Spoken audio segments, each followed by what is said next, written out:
Welcome back to the channel, everybody. My name's Justin, and this is our Overland Adventure. If you watched our video a couple weeks ago about Overkill build phase 1, you'll know that we put a lot of money into that build, specifically the suspension. So the suspension was actually an intermediate step.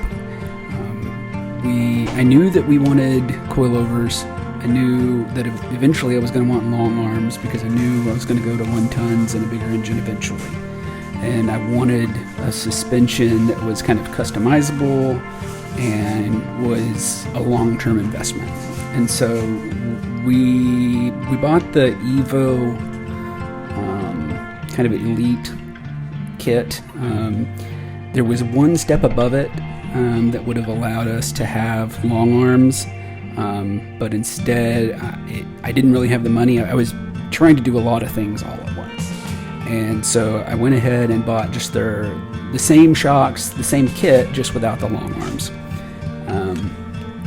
And so the suspension was really good. I was really happy with the air bumps.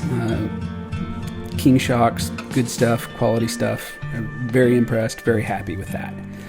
And so at this point we were running 35s and some cheap bead locks just to, get it done, right?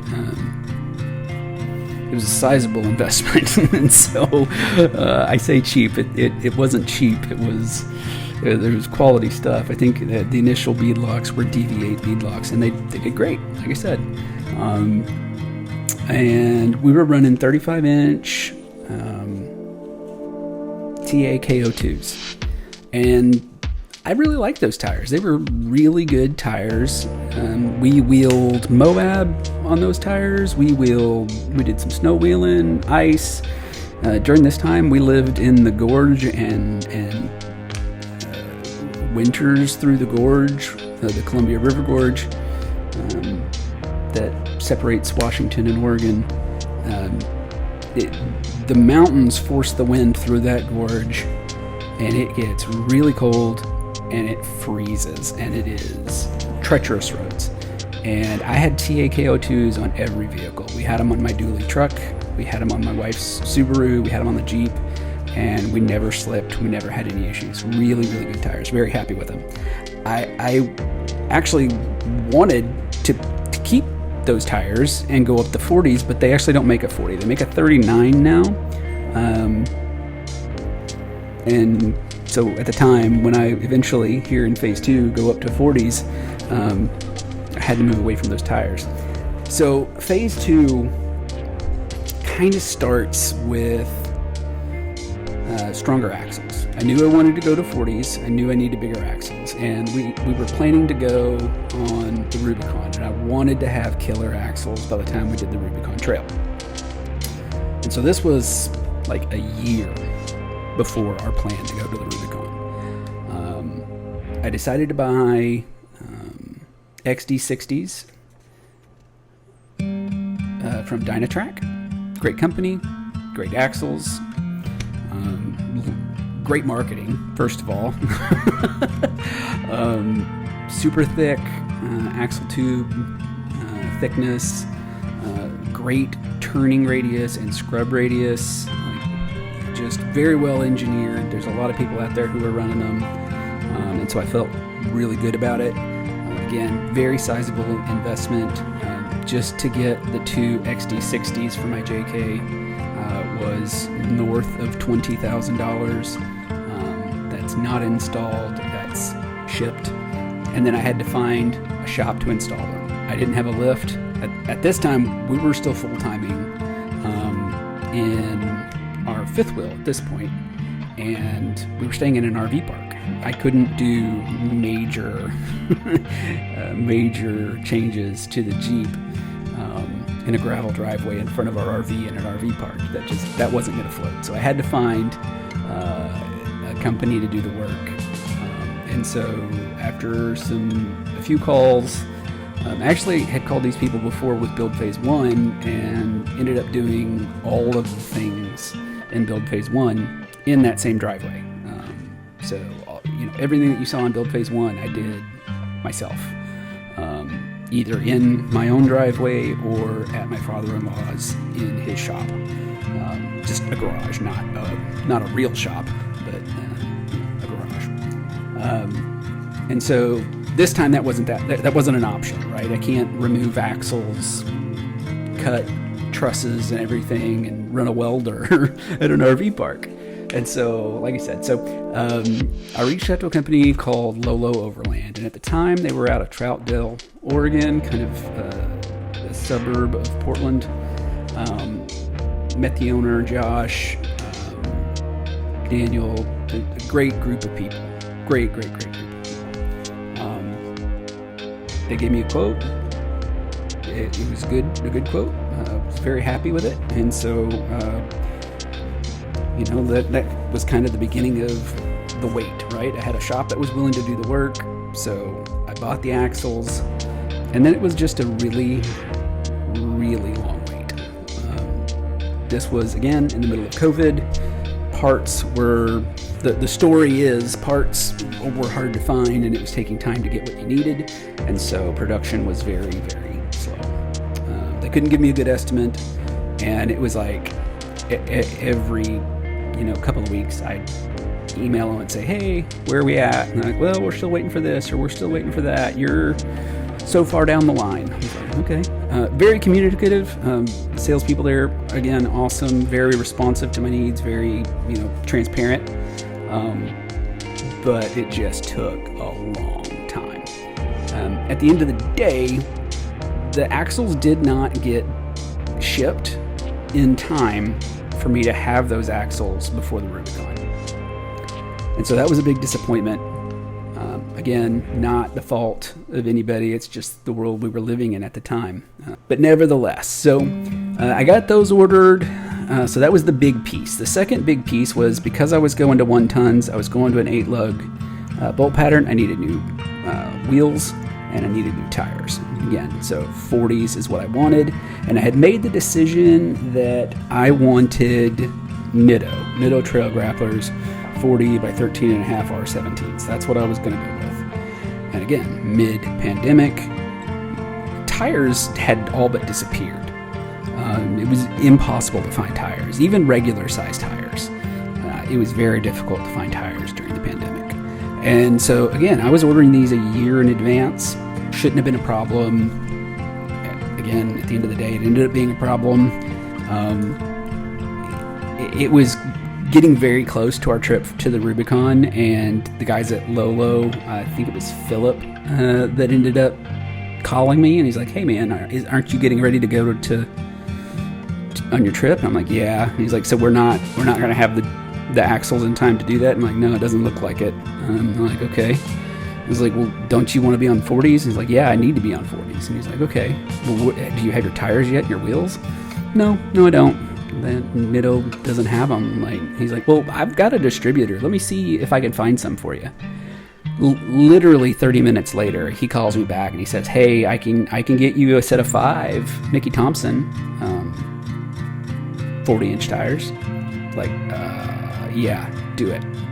I'll call and cancel my other tires. And so that's what I did. And so I'm currently running Mickey Thompsons. And so I also ended up doing tank beadlocks because what I wanted was an all-black wheel and beadlock ring, and I wanted that gold look of the fasteners. And so that's what I ordered, and unfortunately, I got all black, including fasteners. So I ended up getting the wheels and the tires, and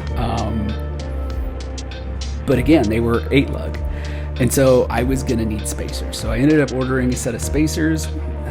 I got those bolted up on my normal axles, and at this time, actually in phase 1, I didn't talk about it, but in phase 1, I was running chromoly shafts, and I had re-geared. I had re-geared to 488, I think, for the 35s, and it was great. I loved it.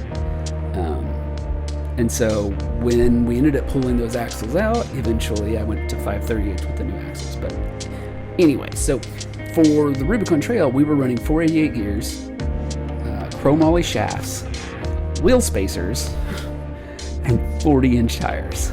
And so in that Rubicon video, if you haven't watched it, you can go watch it. I'm being very gentle with the throttle. I'm trying to be smooth. I'm trying to be slow and steady, because run-in 40s, even with chromoly shafts, those smaller shafts of those stock axles, you can break them pretty easily. And we drove there, like you saw it in that video. We drove there, and if I broke a shaft, I was screwed. Like, how are we getting home? How are we going to fix this? And so I was being very careful. And so, nevertheless, at the end of the Rubicon trip, we finally make our way home. And I finally got a notification that, hey, your axle's going to be shipping. Great. They verified that it was going to, again, Lolo Overland in Troutdale. I let them know, and we kind of started getting everything into motion. And so it arrived. Lolo calls me, says, hey, it's here. Great. And at this point, everything was there. And so we weren't just doing the axle, right? At this point in time, we're changing out from the mid arms to the long arms. We're doing the axles. We're doing the PSC big bore hydraulic kit. So that in a nutshell is what phase 2 was. And Lolo Overland did it all for me. And they did great. I love it. I was very, very happy with how quickly they were able to get it done, the quality of the work, the communication. I absolutely love Josh and Daniel and Philip and everybody else down there. So we get it done, and I the first drive home, I'll show you a clip.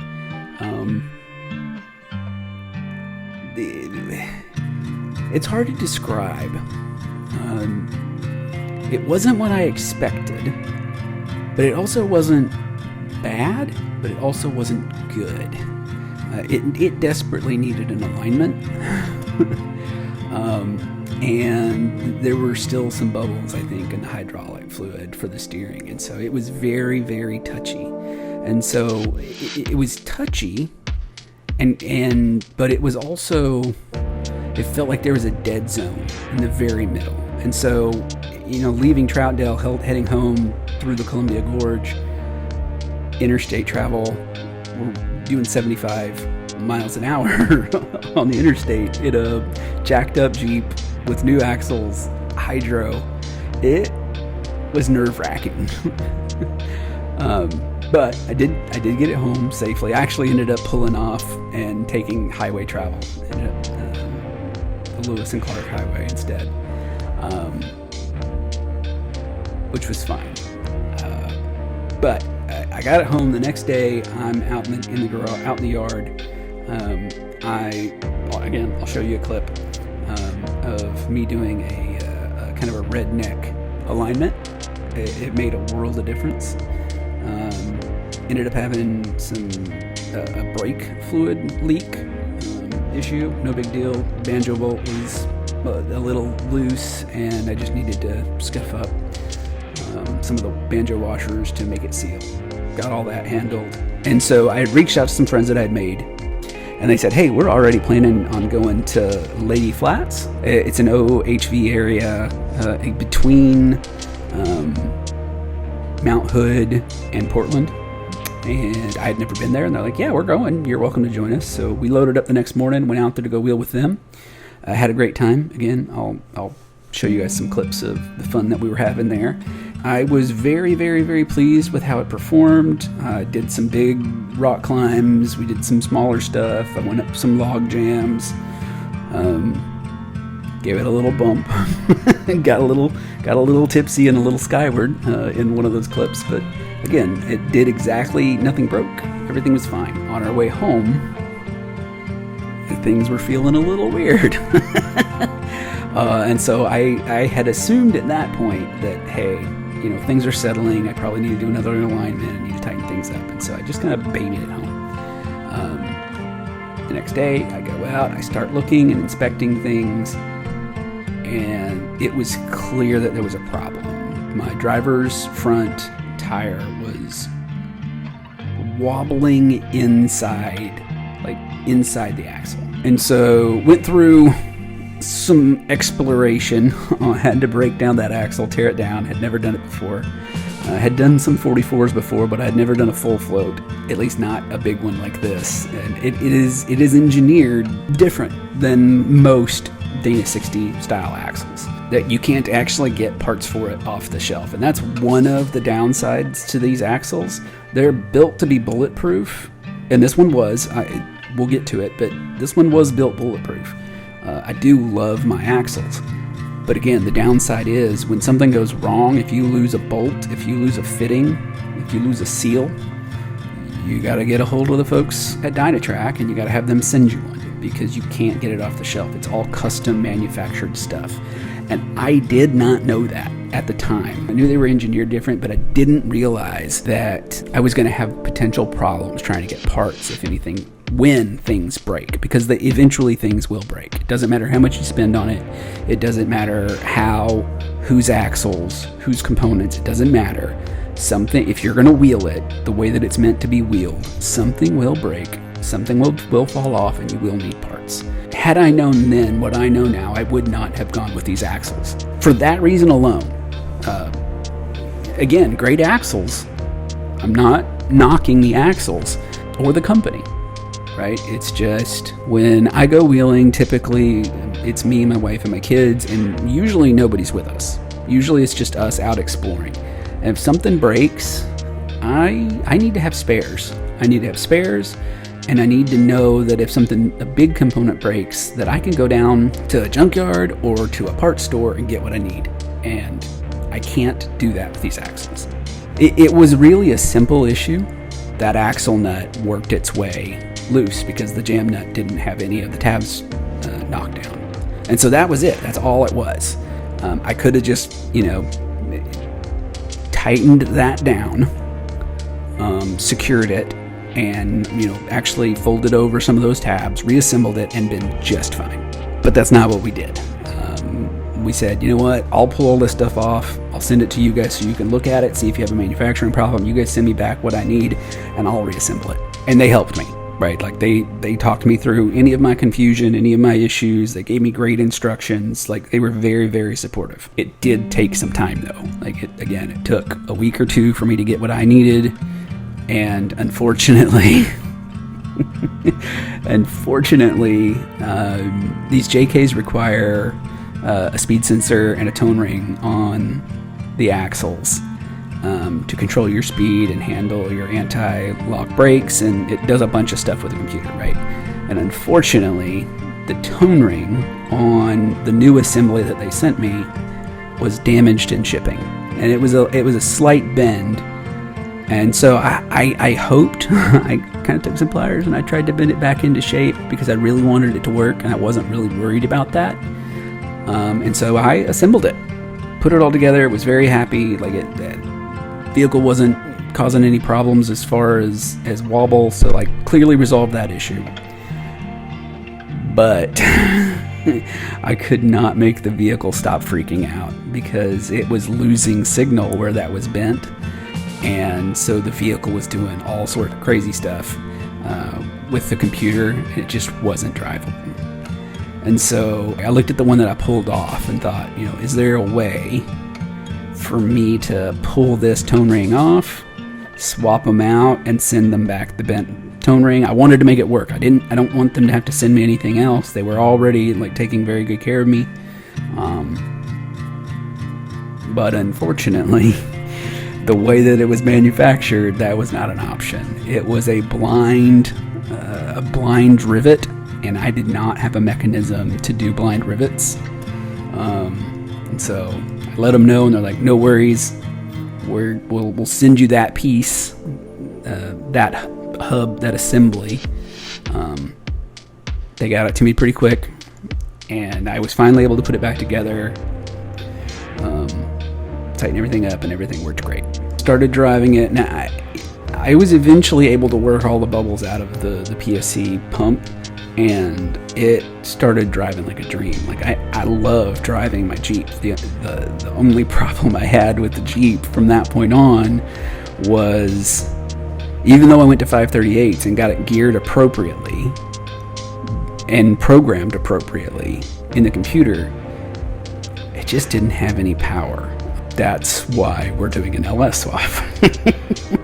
So that's really it. That's the Jeep build phase 2 is getting the axles on the suspension finally complete. I did end up spending a lot more money doing it this way, right? Because I bought parts in phase 1 that were going to be replaced in phase 2. Threw away a lot of money on that. Yeah, and installation cost, even though, again, love Lolo, very, very happy, was very reasonably priced, but it's still a lot of money to pay someone to do that kind of work when you can't do it for yourself. And so that is ultimately why I ended up having to do phase 1 by myself, was because I ran out of money. Like that, all of that stuff cost money, and I would have loved to have be able to pay Lolo to do it, but I couldn't afford it at the time, and I wanted to get it done because I wanted to wheel my Jeep. And so I ended up doing the work myself in the driveway at an RV park. If I had any advice for you, and again, this is do as I say, not as I do, but I understand if you do it the way I did it, because that's just the way it is sometimes. Like if you had an unlimited amount of money at the beginning of a project, to do it just right the first time, you're going to save money in the long run. But that's not reasonable, at least not for most of us, right? We don't have an unlimited amount of money. You want to get a little bit of value, a little bit of return on your investment, and make a little bit of progress every couple of months, right? You want to, I need to do this, I need to do that. So yeah, I mean, I would have loved to have been able to just say, hey, here, let's just tear the Jeep down to nothing, let's do it all right now, and it would have saved me a lot of money. But that just, it wasn't in the cards. So ended up wasting a lot of money on stuff like Rotopacks and Rotopax mounts and a roof rack. Like I've taken off the roof rack now in phase 3, and it'll probably be staying off in phase 4. I've still got it. It's leaned up against the side of the house right now. But all of that stuff has come off now. And so, I guess my piece of advice is, even if you're going to do it incrementally and do multiple phases, because that's the way life is and that's the way that your budget works, try to proactively think about what that end goal is. Only buy stuff that gets you closer to that. Don't buy intermediate stuff, right? Like my suspension, I bought the suspension kit that I want. I knew I wanted Evo, and so I bought Evo coil, I bought the Evo brackets and the King coils as a part of that kit, the coilovers. So I didn't have to replace any of that when I eventually bought the long arms. And so I only lost a couple $100 on the mid arms, the adjustable mid arms, which I needed. I needed those for the kit. And so that was great. Same thing, Tom Woods drive shafts. I bought Tom Woods drive shafts, and when I ordered my axles from Dynatrac, I'm like, hey, I want to make sure I've got this type of yoke to use this type of shaft, and I didn't have to buy new shafts. It was great. So yeah, that's pretty much it. Overkill build phase 2. Really appreciate you guys sticking around. Please, if you haven't already, please subscribe, like, share, comment. Let me know what you like about the videos. Let me know what you don't like. If there's a topic or questions that you want me to answer in an upcoming video, let me know. But other than that, I really appreciate you guys sticking around and watching. Thank you for that. And I'll see you next week.